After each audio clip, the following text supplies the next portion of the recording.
Shalom Alejem, remanente de Israel. Continuamos con la instrucción en el libro de Números. Hoy vamos a ver un tema importante, una ley un poco controversial, muy poco entendida, que tiene que ver acerca de la ley de los celos. Cuando el esposo duda, cuando tiene sospechas de que su mujer le ha traicionado o ha cometido infidelidad y cuando no hay pruebas de eso. Vamos a ver eso con respecto también a Yeshua como sombra profética y la aplicación práctica, ¿sí?, que podemos dar al día de hoy en nuestra vida, en el día a día que tenemos cada uno de nosotros. Para eso vamos al libro de Números, capítulo 5, versículos, vamos a estudiar del 11 al 31. ¿Sí? Voy a leer del 11 al 13. Nos dice: también Yahvé habló a Moshe diciendo: habla a los hijos de Israel y diles: si la mujer de alguno se descarriare y le fuere infiel, y alguno cohabitare con ella, y su marido no lo hubiese visto por haberse ella enmancillado ocultamente, ni hubiere testigo contra ella, ni ella hubiere sido sorprendida en el acto, si viniere sobre él espíritu de celos, hasta el 13. Y vemos aquí, en estos versículos del 11 al 13, que nos habla sobre la palabra descarriar. ¿Sí? Y esta palabra en hebreo es la palabra sotá. Y por eso a esta ley también se la conoce como la Torá sotá, ley de la sotá o ley de la infiel, ley de la descarriada. ¿Sí? Y en el texto, en el versículo 13, ¿sí?, nos habla de que si alguno cohabitare con ella, ¿sí?, y su marido no la hubiese visto por haberse ella enmancillado ocultamente, ni hubiere testigo contra ella, ni ella hubiere sido sorprendida en el acto, entonces vemos que aquí esto no es en cualquier situación. Esto es cuando ya hay alguna advertencia del esposo de por ejemplo, que deje de frecuentar a cierta persona, que no se vaya a tal reunión, ¿sí?, etcétera, etcétera, etcétera. Cuando la mujer salta una instrucción directa de su esposo, entonces allí empieza a aplicarse esta ley llamada ley de los celos o sotá, siempre y cuando haya sospecha firme, que haya sido advertido, y también cuando la mujer haya dado motivo para eso. Aquí vemos cómo el Abba establece una legislación de la cual nosotros también debemos mirar y nos va a servir de ejemplo. Y lo principal, que veamos que no podemos acusar a una persona solo por sospecha.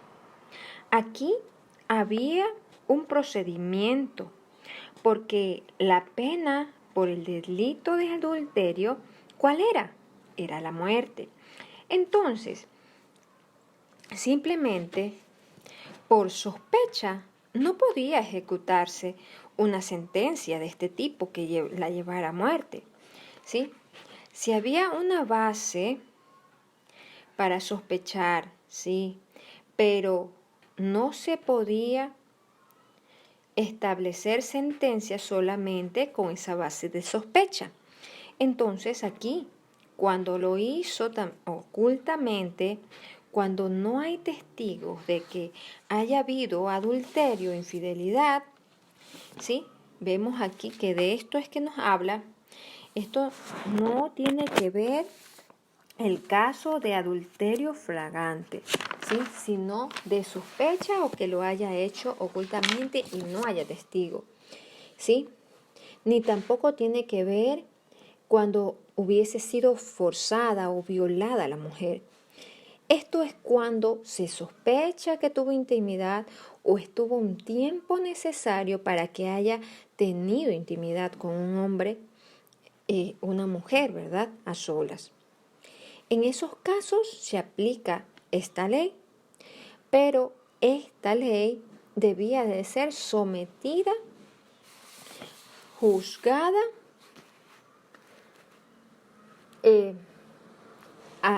por medio del sacerdote y no como comúnmente, ¿verdad? El tribunal del Sanedrín, que luego determinaría sentencia sobre la mujer por adulterio. A nadie se le puede acusar, como dice la Torá, si es que haya al menos 2 testigos. Por el testimonio de 2 o 3 testigos, solo en esa condición se dará por verdadero un asunto. Si es que no hay, eso no se puede acusar a una persona. Versículo 14 nos dice: si viniere sobre él espíritu de celo y tuviere celos de su mujer, habiéndose ella enmancillado, o viniere sobre él espíritu de celos y tuviese celos de su mujer, no habiéndose ella enmancillado, entonces el marido traerá a su mujer al sacerdote. Hasta allí vamos a quedar, versículo 14 y un poco del 15. Y vemos algo importante en este versículo 14, ¿sí? Que nos habla de espíritu de celo, ¿sí? Que viene sobre el esposo. Y muchos niegan la existencia de espíritus que provocan esto. Y pues es más, hay una corriente aún dentro de raíces hebreas que dice que no hay demonios, que no hay espíritus, que es solamente pensamientos. Utilizan el psicoanálisis, la psicología, la filosofía para explicar los fenómenos que están claramente definidos en la Torá. Entonces se comete un grave error negando la existencia de demonios, negando la existencia de Satán, que eso se ve claramente en la Escritura. Es muy peligroso negar lo que está en la Escritura. Y si está en la Escritura, pues debemos de creer. ¿Sí? Vemos que aquí no dice pensamientos, porque pensamientos en hebreo es otra palabra diferente. Aquí dice espíritu de celo y en hebreo, en el texto hebreo está ruja kiná. Es claramente, vemos aquí que es influencia espiritual. ¿Por qué? Porque lo espiritual establece influencia sobre el ser humano, esté alineado al Abba o esté desalineado. Si está alineado al Abba, pues el Ruach del Abba Kadosh y el Ruach de Yeshua tendrá influencia en él. Si está fuera, pues hay otro tipo de influencia que vemos que es negativa, que lo lleva a la perversión, a la inmoralidad, a cometer delitos, etcétera, etcétera. Entonces, no se puede negar esto. No es una cuestión en el pensamiento del hombre. Sí, esto sí influencia en el pensamiento, porque la parte espiritual primero golpea la mente y luego se genera en acciones, porque todo nace a partir de un pensamiento, pero no podemos reducirle al psicoanálisis y explicar lo espiritual con ello, ¿sí? Por eso el apóstol Pablo decía, basura, el psicoanálisis, la psicología, digamos, lo que él había aprendido, ¿sí? En términos espirituales, hablando, ¿verdad? Cuidado, no al extremo, porque no podemos explicar una cuestión espiritual con algo que no lo es, ¿sí? Porque recordemos que esto de la psicología y estas cosas, pues sí, ayudan a la persona, pero sabemos que la verdadera solución viene del Abba, de su Torá. ¿Por qué? Porque la ley de Yahvé es perfecta, que hace que el alma haga teshuvá, convierte nuestra nefesh, ¿sí? Y aquí un ejemplo nada más de la existencia de los espíritus, ¿verdad? Porque aquí vemos que nos habla de espíritus de celos. Entonces, ¿sí? Viene a él espíritu de celo y él empieza a dudar, empieza a tener desconfianza, le empieza a mirar con malos ojos. Muchos de los casos que terminan en separación o en divorcio es simplemente por sospecha. No es por algo que lo vieron, ¿sí? O que salió de un sitio y creyó que había cometido adulterio. Pero vemos aquí que nos dice que hay un proceso. Es decir, no debemos de tomar la justicia en nuestras manos, sino que tenemos que establecer un proceso. Y así también debemos hacerlo hoy. Esto aplicaba para el hombre, ¿sí? En los tiempos de Moshe. Pero ahora, en la época actual, bajo el sacerdocio de Melquisedec, también aplica para la mujer. Entonces, vamos a un tema clave que tiene que ver detrás de todo esto. El trasfondo. Es que el hombre, en este caso, el que sospechaba de adulterio, vaya a actuar con violencia, a asesinar a la esposa o a la otra persona por el simple hecho de sospecha. Entonces vemos cómo el Abba pone un límite y cómo en todas las cosas espirituales el sacerdocio era quien iba a definir eso. Vemos entonces espíritu de celo, influencia espiritual, ¿en dónde? En su mente.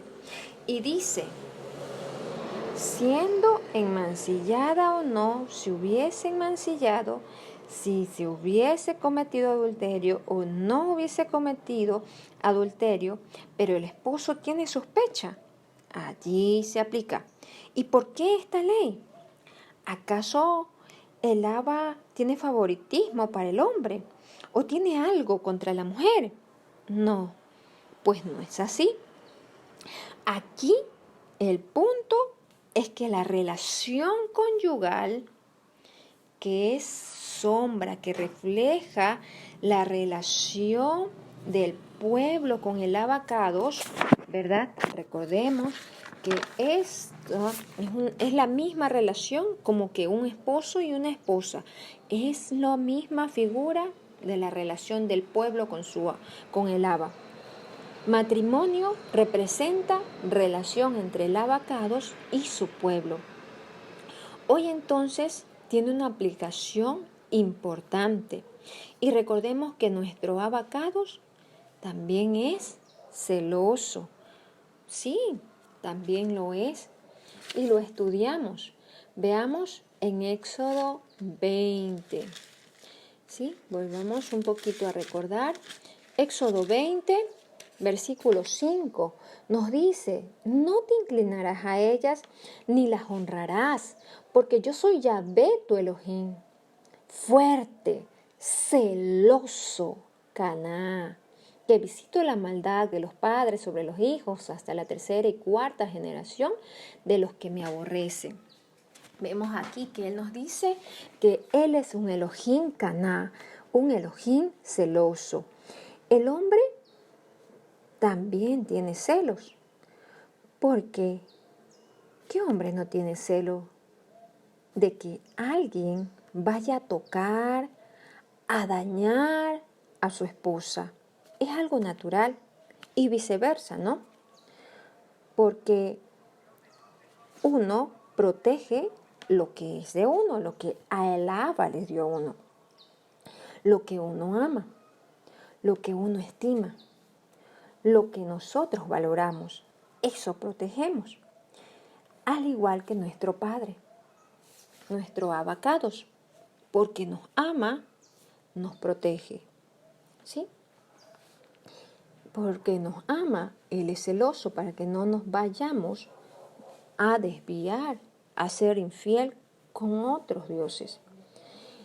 Y pues esta ley está puesta porque si en ese afán de protección, cuando se ve una agresión, algo intruso en la relación que quiera dañar, entonces el hombre actúa tal como lo hace nuestro Abacados. Nuestro Abba pone el modelo de cómo debemos actuar, ¿sí? Entonces, ¿cuál es el modelo? Vaya, consulte con una autoridad espiritual y no actúe en sus propias fuerzas. Veamos, volvamos a Levítico. ¿Cómo debemos actuar en este caso? Nos dice, versículo 15 de de número 5. Entonces el marido traerá a su mujer al sacerdote y con ella traerá su ofrenda, la 10ª parte de un efa de harina de cebada. No echará sobre ella aceite ni pondrá sobre ella incienso, porque es ofrenda de los celos, ofrenda recordativa, que trae a memoria el pecado. Entonces, no es que iban a donde el sacerdote con las manos vacías. Vemos que el esposo iba con una ofrenda y la llevaba al sacerdote. El varón no tomaba acción alguna contra su esposa, contra la mujer. No podía ni agredirla, ni verbal, peor físicamente, no podía ni insultarla, ni denigrarla en público. No podía hacerle una escenita de celos, como muchas veces se conoce acá, ¿verdad? Tenía que ir ante el sacerdote y llevar una ofrenda. No es que solamente yo creo, yo pienso, tengo la sospecha. No, él tenía que llevar a cabo un protocolo establecido por el Abba. Y hoy vamos a ver cómo aplicar este protocolo. Y de paso, una invitación tanto a hombre como a mujer a no dar ocasión para sospecha. Puede ser una buena acción la que esté haciendo, pero puede estar transmitiendo un mensaje equivocado. ¿Qué tal un hombre que es casado y con una mujer está una media hora en una habitación o en un sitio solo los dos? Peor si es un pastor, un ministro, ¿verdad? Una mujer no es que me voy a negocios, tengo que salir, tengo que viajar con tal persona. No, debemos de ser sabias y evitar aquello, evitar todo tipo de situaciones que pueden dar pie a sospecha. Eso es lo que hay detrás de esto también. ¿Por qué? Porque se va a dañar su honra, tanto de hombre como de mujer, como lo estamos viendo ya en la actualidad. En los tiempos de Moshe vemos que era la honra de la mujer que estaba allí. La desconfianza conyugal o la confianza conyugal se ve afectada por esta situación de dar pie a sospechas. El tema de aquí es la confianza conyugal en sí, porque cuando hay sospechas de infidelidad, de que el otro cónyuge está adulterando, entonces ya empieza la desconfianza y se daña ¿qué? La paz conyugal. Se dañó la paz conyugal y se dañó también, pues la bendición del Abba. Aunque no lo crea, la paz conyugal también tiene que ver con la bendición del Abba, ¿sí? Sobre su casa. Porque recordemos que es una sombra de la relación entre el Abba y su pueblo, ¿sí? Esta ley también tiene como objetivo restaurar la confianza, porque la norma es así, ¿sí? No es que la disculpa ya a la persona y basta. No, hay algo sobrenatural, pues de parte del Abba. Y allí se le va a acabar los celos también, para que entendamos que no es solamente tengo celos, que esto, que mi mujer tal cosa, mi esposo tal cosa. No, vamos a ver qué viene sobre su hogar en sí, porque no es solamente usted y su esposa, o usted mujer y su esposo. No, es muchas cosas más. Vemos que sí, viene sobre el hombre espíritus de celos, ¿sí? Pero recordemos que le dijo el Abba a Caín: el pecado está a la puerta, pero tú te enseñorearás de él. Y aquella persona, tanto hombre como mujer, debemos de ser prudentes, sabios, de no dar pie a sospecha. Y vamos a ver todo lo que encierra esta ley para que se le acabe los celos. Entonces, todos estos tópicos que vemos aquí, lo que está detrás de esto, tenemos que empezar a verlo con otros ojos, ¿sí? No de pie para ninguna situación que se preste para dar mala interpretación. Seamos sabios y prudentes, porque sí puede tener la buena intención de ayudar a alguien, de buena intención, digamos así. Puede no haber hecho nada, pero aquí dice, si hizo, se somete a esta ley. Y si no lo hizo, pues también se somete a esta ley, porque actuó imprudentemente la mujer en dar ocasión de que el esposo sospeche o piense en un caso de adulterio, ¿sí? Estamos viendo de acuerdo a lo que dice la palabra. En el tiempo actual, tanto hombres como mujeres, ¿sí? Y dice, traerá ofrenda, y esa va a ser ofrenda de celo, minyar rasha, ¿sí? Ofrenda de recordación. Y esta ofrenda iba a ¿qué? ¿A recordar qué? A recordar el pecado, si lo hubiese, y aún los celos, si no lo hubiese. Y miremos que el pecado por tal, porque iba a levantar un falso testimonio contra su esposa. Y miremos que esta ofrenda no era de harina de trigo, sino de cebada. Pues en esa época la cebada ya era alimento para animales, para esclavos, ¿sí? También dice que no iba a tener aceite, porque era una ofrenda diferente, ¿sí? Era una ofrenda que iba a recordar el pecado. No era para reconciliación con el Creador, era para establecer un juicio, para dirimir una verdad, si es que era culpable o si es que era inocente. Por eso es que tenía que presentarse la mujer, tanto si hubiese cometido o no, ¿sí? Iban a dirimir.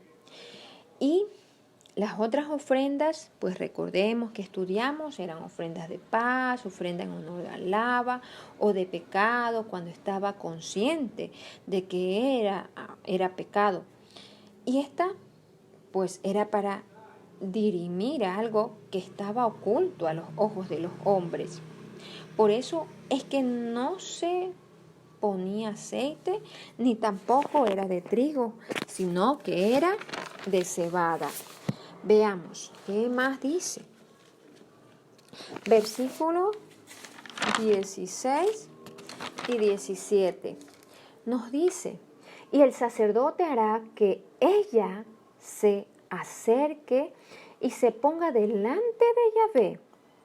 Luego tomará el sacerdote del agua santa en un vaso de barro. Tomará también el sacerdote del polvo que hubiese en el suelo del tabernáculo y lo echará en el agua. Interesante, ¿no? ¿Y por qué es que aquí dice agua santa? ¿A qué se refiere eso de agua santa? ¿Qué es la de nuestros... ¿Qué se refiere eso? Y esto es clave. ¿Por qué? Porque no es cualquier tipo de agua, ¿sí? Si aquí la Torah dice que es agua santa, esta tenía unas ciertas condiciones muy particulares, muy propias. No era cualquier agua. Agua santa era el agua que estaba en el lavacro, el cual estaba a la entrada hacia el lugar santo. Recordemos cómo estaba la entrada, distribuido el Mishkan, que estaba la entrada al atrio, que estaba el altar del holocausto o altar de bronce, y luego estaba el lavacro, en el cual los sacerdotes pues se lavaban los pies y las manos antes de entrar y servir en el Mishkan, ¿sí? Esta agua también se la llamaba mar de cristal. Este simbolismo de esta agua es también la base del pavimento, como mar de cristal, como zafiro brillante, es como el piso del asiento del trono de lava. Y allí ya nos vamos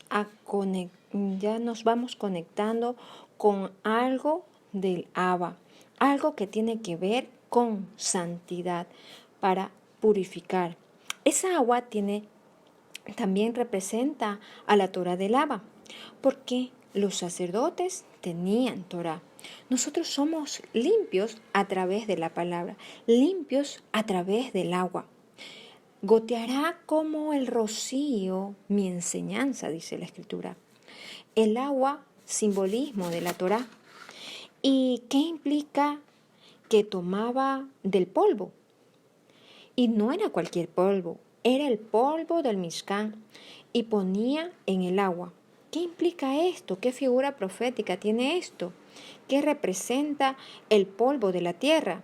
Pues representa al hombre, representa al ser humano, representa al Adán, y que que esté en el Mishkan, pues eso nos recordemos que la sombra profética que tiene.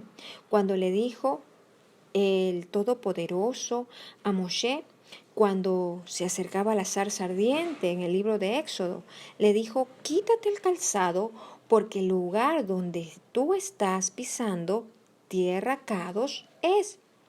Y los sacerdotes ministraban ¿en dónde?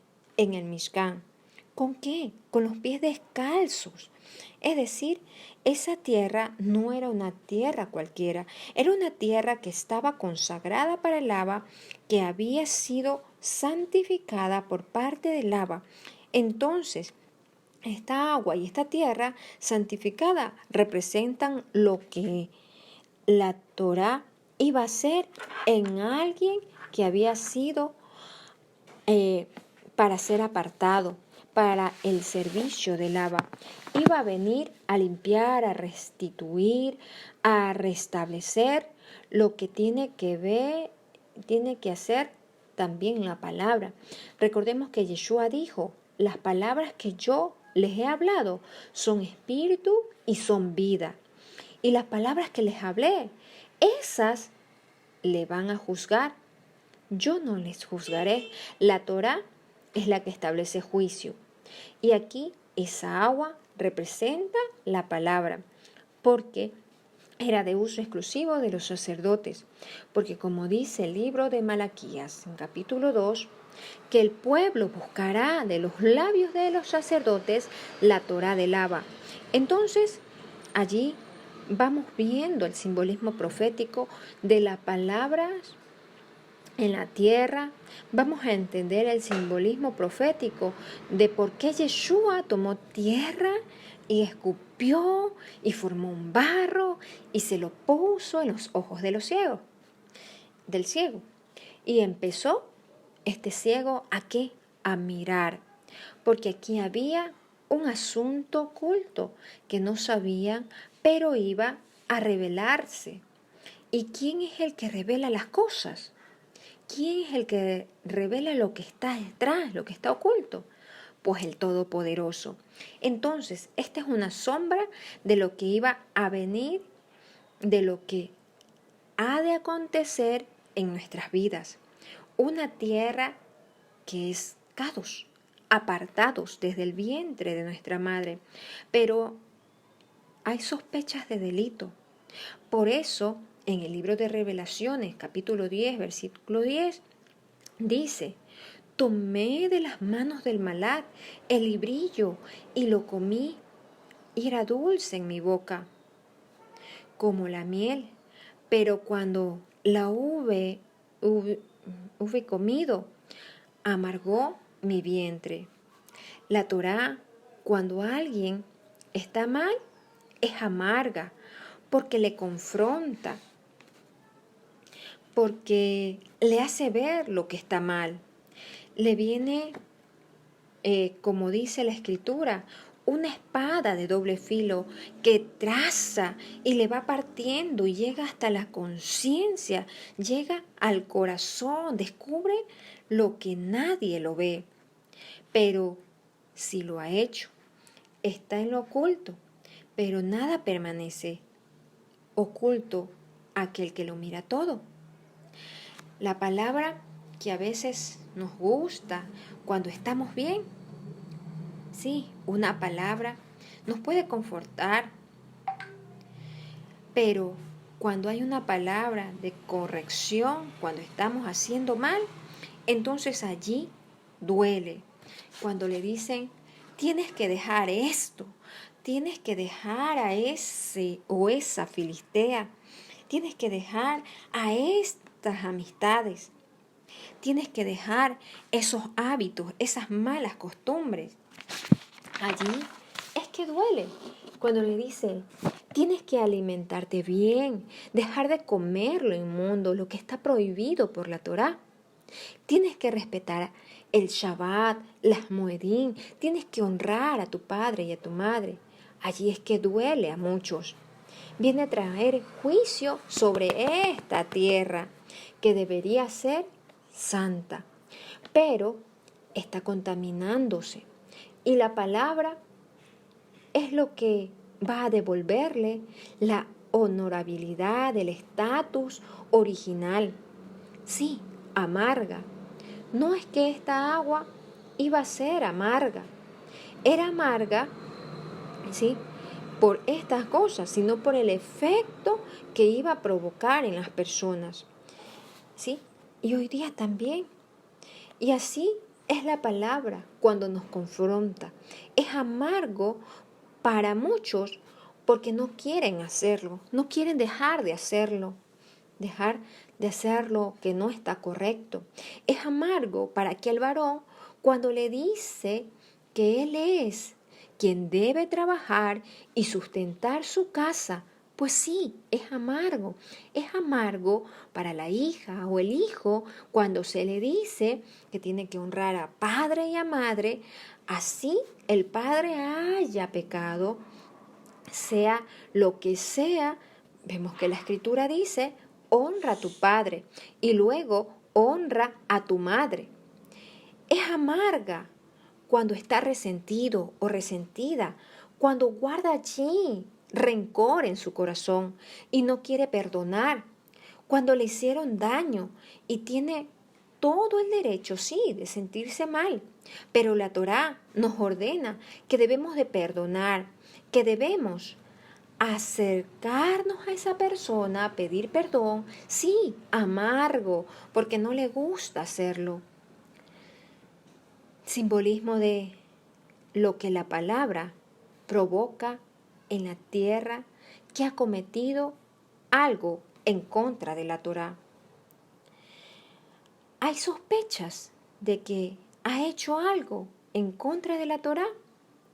Es esa tierra. En esa tierra estamos nosotros también.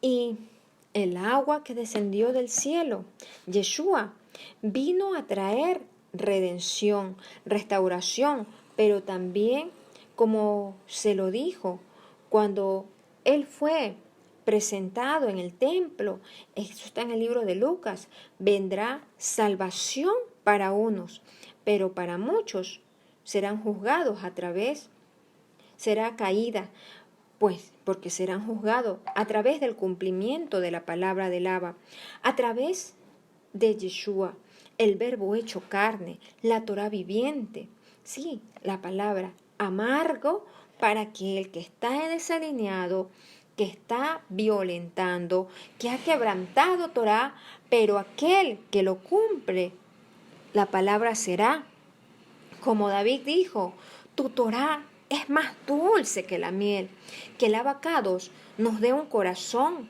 para conocer Torá, para ponerla por obra, para que toda su palabra, la palabra que viene de él, sea como miel más dulce que la miel. Muchos se han resentido, se han ido de esta casa y así de muchas casas porque fue amarga la palabra para ellos, porque los confrontó. Y para esto también es que nosotros tengamos mansedumbre y humildad para recibir corrección. Veamos versículo 18. Nos dice, y hará el sacerdote estar en pie a la mujer delante de Yahvé y descubrirá la cabeza de la mujer y pondrá sobre sus manos la ofrenda recordativa, que es ofrenda de celos. Y el sacerdote tendrá en la mano de las aguas amargas que acarrearon maldición. Vemos aquí que el sacerdote le descubría la cabeza a la mujer. ¿Qué implica esto? Vergüenza pública.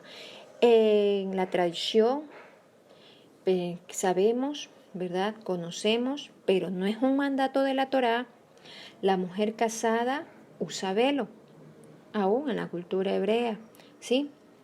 Sin embargo, es costumbre, ¿sí? Solo de la mujer casada que use velo.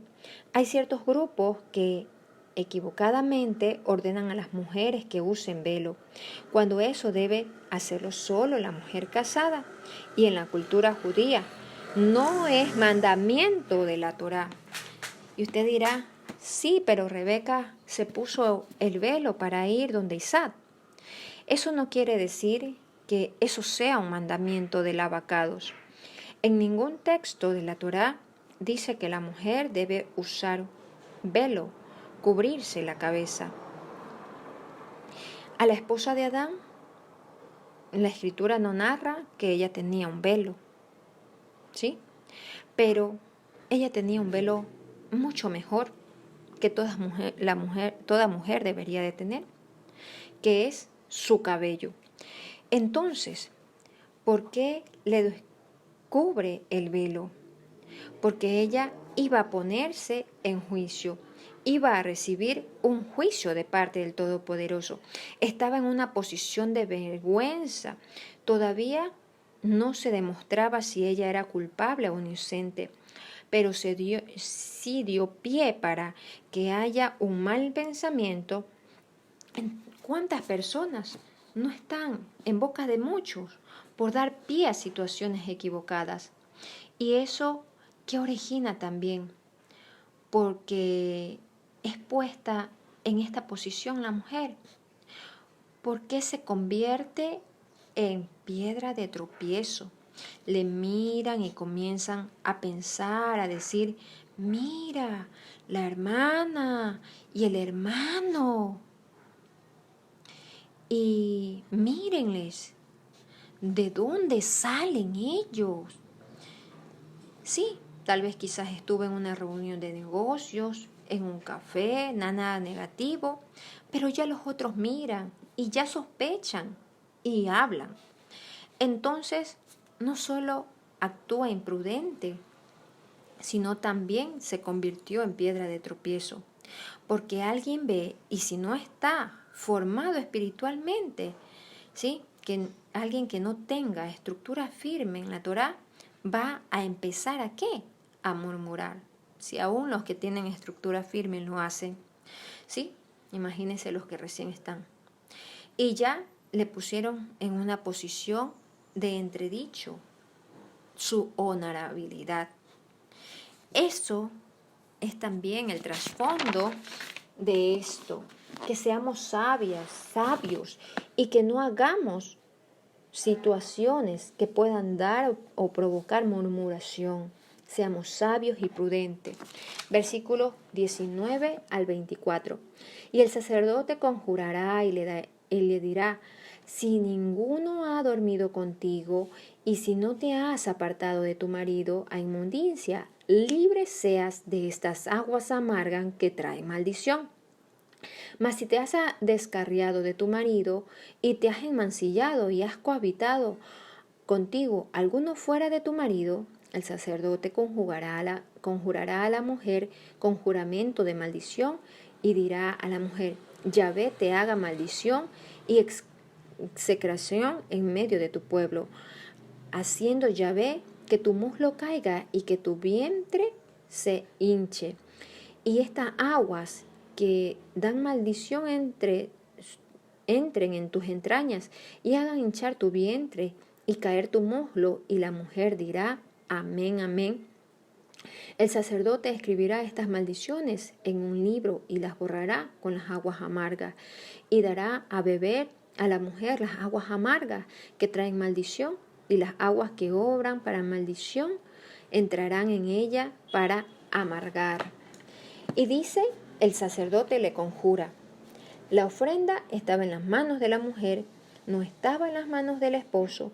El esposo la llevó y eso viene a la mano de la mujer acusada, porque esa ofrenda era para juicio, para recordar el pecado. Y le dice el sacerdote, si tú no has cohabitado, entonces serás libre. Pero si tú cohabitaste, y miremos lo que dice, necesariamente adulterio, no dice necesariamente adulterio, es decir, dio pie a una situación equivocada. Hubo intimidad, pudiendo haber intimidad o no. Si no había intimidad, pues era libre. Pero si no, su vientre se hinchaba y su muslo se aflojaba. Y esas maldiciones, dice que el sacerdote las escribía. Y la mujer decía amén, es decir, así sea. Y una sentencia que no iba a establecerla el hombre, sino que la iba a establecer el Todopoderoso, porque la mujer tomaba las aguas amargas y si se le iba a hinchar el vientre. Recordemos que en Éxodo 15, del 22 al 27, cuando el pueblo salió de Egipto y encontraron unas aguas y que estas eran amargas, ¿verdad? Y no pudieron beberla. El agua estaba amarga, que dice, igual que en esta porción de hoy, ¿sí?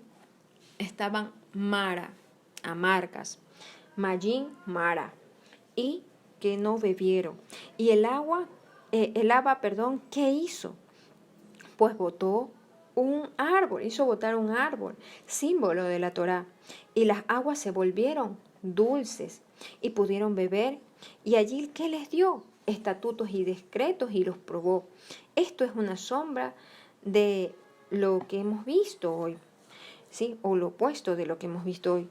No les permitió beber aguas amargas porque venían de una situación de adulterio, venían una situación de opresión, venían de esclavitud, y esas aguas transformadas por la Torá, aguas de esclavitud a aguas para ser libres, ¿sí? Fue a través de la Torá, la palabra. Esa misma palabra en este capítulo que estamos viendo iban a ser aguas amargas. Es que era culpable la mujer. Y aquí, como dijo Moshe, yo pongo delante de vosotros la vida y la muerte, la bendición y la maldición. La palabra trae bendición y es dulce para aquel que la cumple, pero es amarga y trae juicio, muerte, para aquel que la incumple. La paga del pecado es muerte. Hoy quizás ya no vaya donde un sacerdote a darle para que le dé de estas aguas, pero la palabra, el agua que cayó a la tierra cuando vino Yeshua hace más de 2000 años, es la que le hinchará los vientres de todos y cada uno, que piensan que nadie los ve y que por eso no hay consecuencias. Se les va a hinchar el vientre. ¿Y eso qué significa? Hinchar el vientre es esterilidad en la mujer, si es que ella era culpable y se le hinchaba el vientre, quedaba estéril, ¿sí? Esterilidad hoy, esterilidad en las finanzas, en las familias, en las relaciones interpersonales, etcétera, etcétera, etcétera. El muslo flojo no es representación de que no iba a tener sustento, se le disminuía toda la capacidad productiva y reproductiva entonces. Y no tener hijos en el contexto de la bíblico era maldición. Hoy muchos, si han escuchado la palabra, la conocen, pero no la ponen por obra. Eso les hincha el vientre. Emprenden cosas, no les funcionan. Hacen ciertas cosas, no les funcionan. Hoy sigue aplicándose esto, porque hay un sumo sacerdote mayor y ahora el templo somos nosotros. El agua cae sobre esta tierra, Kadosh, y se transforma en agua amarga a agua libre, agua dulce. Si es que quebranta Torá, no piense que porque el abacado no le mira, no va a haber consecuencias de que usted quebranta la Torá. No piense que porque está en una ciudad donde nadie le conoce, usted puede violar Shabbat tranquilamente. Pues no, no es así. Hoy, estas aguas son un simbolismo de toda la Torá que puso el abacados. Lo que leímos en Éxodo 5:20, porque yo soy tu Elohim Caná, celoso, y dice, visitaré la iniquidad hasta la tercera y cuarta generación.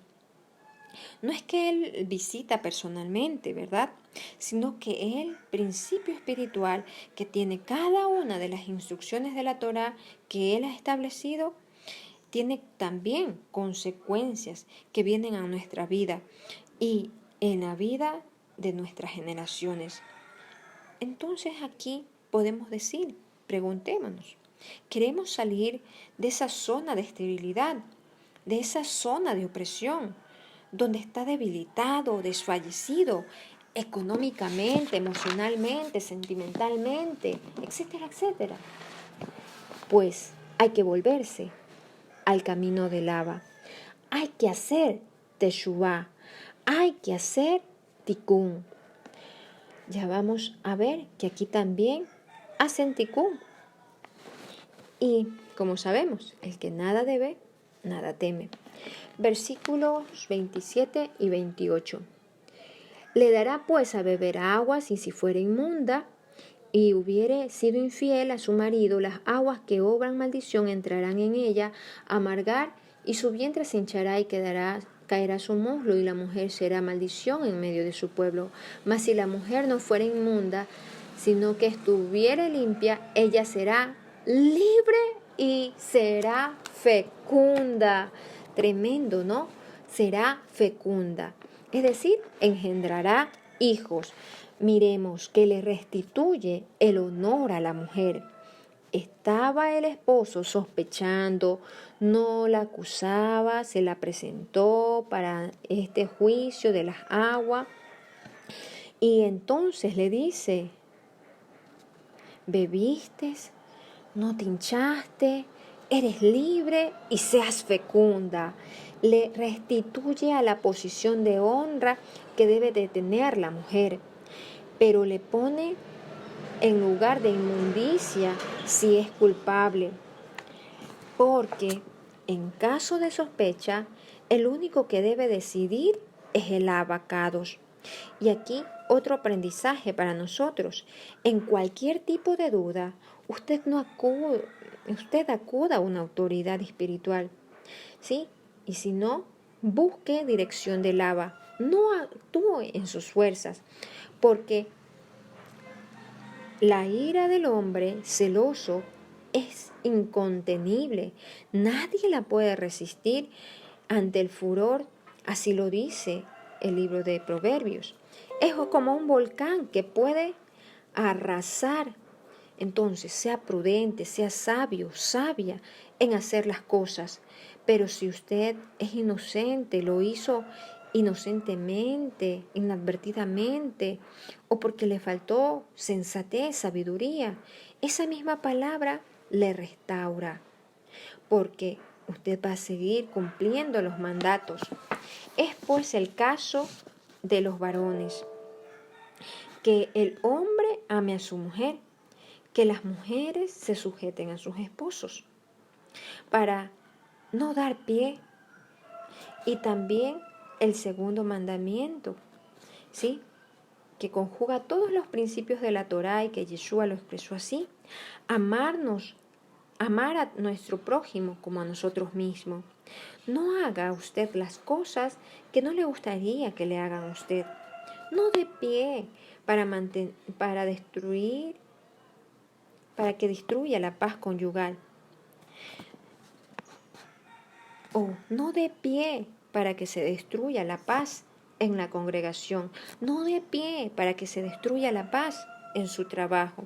Usted tiene que dejar de hacer buenas obras, pero que pueden ser sospechosas a los ojos de otras personas, que pueden darse a dudas. Es mejor no hacerlo.